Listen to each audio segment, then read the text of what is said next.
Bonsoir monsieur, merci d'être avec nous Bonsoir. en direct sur RT France. Pourquoi selon vous cette accélération subite de l'agenda judiciaire en Algérie? Parce que c'est le peuple qui veut. Rappelons-le, c'est quoi une révolution? C'est 3 étapes. La première, c'est la situation révolutionnaire, puis le résultat révolutionnaire, puis la fièvre révolutionnaire.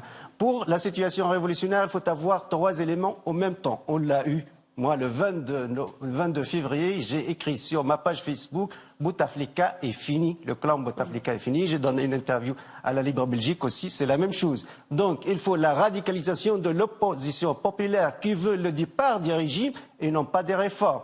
Deuxièmement, ce sont les divisions au sein des élites au pouvoir, les défections. Troisièmement, la position de l'armée. Il faut soit la neutralité de l'armée, soit la trahison de l'armée vis-à-vis du régime. Et Ahmed Gaïd Salah, le 2 avril, a parlé d'une bande qui gouverne l'Algérie. C'est le chef d'état-major.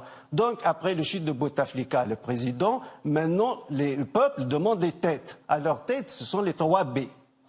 Je ne parle pas des 3 B de la Révolution, mais je parle des actuels 3 B. C'est Bedoui Nordin, c'est le Premier ministre, c'est Mouad Bouchareb, c'est le chef du Parlement, et Salah Abdelkader, le président. Donc ils veulent le départ de 3B, puis toute la nomenclature, toutes les figures qu'on a vues à la télé pendant 20 ans. Parce qu'au plan sociologique, qu'est-ce que c'est une révolution? Pour le peuple, quand il demande le départ du régime, il ne veut pas dire par le régime une classe, par exemple, à la bolchevique. Non, il y a des figures, il y a des visages qu'il a vus pendant 20 ans, il ne veut plus les voir. Donc c'est la radicalisation de l'opposition. Le peuple demande encore et encore.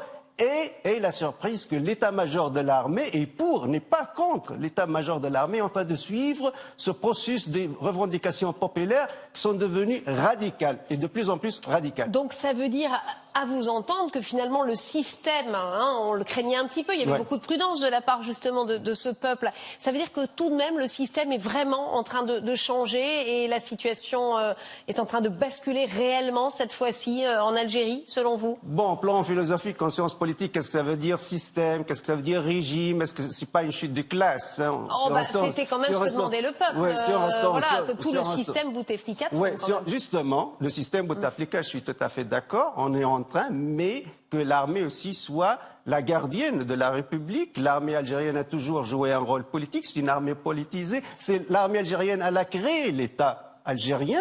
Elle a créé l'État algérien parce qu'il y a eu un vide. Après que la France a retiré son administration, il y a eu un vide. C'est l'armée algérienne qui a rempli ce vide. Donc c'est une institution politisée, mais c'est vrai, on est vers la radicalisation, vers la disparition totale de tout le système Bouteflika. Ça veut dire les hommes, les personnalités qui ont dirigé ce système. On a commencé par les hommes d'affaires, maintenant des politiques, mais on demande 2 têtes. 2 têtes, si jamais tombe devant la justice, à mon avis, c'est un séisme politique qui touche l'Algérie. Je parle de Saïd Bouteflika, le frère du président, et surtout de la légende Mohamed Modine, le chef de DRS, l'ancien chef du DRS, qui a été cité par un discours du général Ahmed Gaïd Salah en le menaçant de passer devant la justice. Alors la question évidemment qu'on peut se poser, oui, le peuple a demandé ça, oui, ces personnes sont traduites en justice, mais est-ce qu'elles sont réellement coupables de faits de corruption, ou alors c'est tout simplement un système qui tombe et voilà, le plus commode c'est finalement de les accuser aujourd'hui de faits pénalement, enfin pas forcément civilement ou pénalement répréhensibles. C'est vrai, vous avez raison, parce que la justice révolutionnaire ou la justice pendant les révolutions, c'est pas comme la justice ordinaire. Ça veut dire il y a une fièvre révolutionnaire. Justement. Après la Révolution française, le peuple français a vécu presque un siècle de fièvre révolutionnaire. La fièvre révolutionnaire et la radicalisation, le peuple veut. Ce peuple qui a eu toujours peur de la police politique, aujourd'hui, ce sont le courage. Aujourd'hui, il maîtrise la rue. Aujourd'hui, c'est lui le patron de la rue. Donc, la peur a changé de camp. Et pour satisfaire le peuple, et c'est la théorie, à mon avis, d'Ahmed Gaïd Salah, l'état-major de l'armée, et l'armée algérienne a une direction collégiale, elle n'était jamais dirigée par une seule personne, même qu'il soit maréchal. Donc, je pense que l'armée est en train de suivre doucement et donne son feu vert à ces revendications radicales afin de voir toutes ces têtes en prison ou jugées, mais ça reste toujours une certaine justice, à mon avis, révolutionnaire, qui est influencée par la fièvre révolutionnaire, plus qu'une justice normale dont le peuple a vu. Donc une justice aujourd'hui qui n'est pas vraiment la justice d'une vraie démocratie, en tout cas pas forcément indépendante, c'est ce qu'on entend. Alors la présidentielle, elle était fixée au 4 juillet par le président par intérim. Est-ce que c'est un calendrier qui vous semble crédible ? Non, je pense que c'est très très difficile d'avoir des élections pour le 4 juillet. D'abord, il faut préparer ces élections. D'abord, il faut de nouveaux partis politiques qui n'ont pas eu la chance avant d'avoir lieu, doivent aujourd'hui, ils ont cette liberté de se manifester, le paysage médiatique, etc.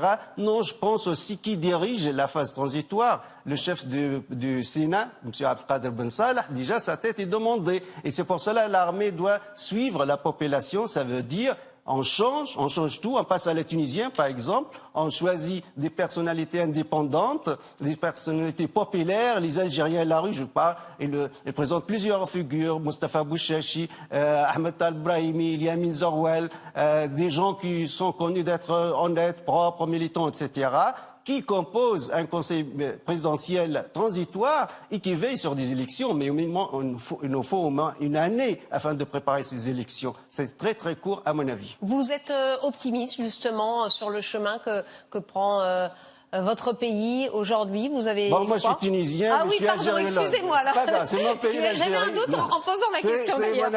Je le considère mais en tout cas, comme mon pays, voilà, que prend l'Algérie aujourd'hui. Je travaille plus que 25 ans sur l'Algérie, même des Arabes qui me prennent pour un Algérien. Excusez-moi. Vous n'êtes pas la seule qui me prend pour un Algérien. Donc je suis fier parce que j'adore ce pays. Je pense qu'il y a un phénomène nouveau en Algérie. C'est tellement magnifique, remarquable, qu'il y a une révolution pacifique.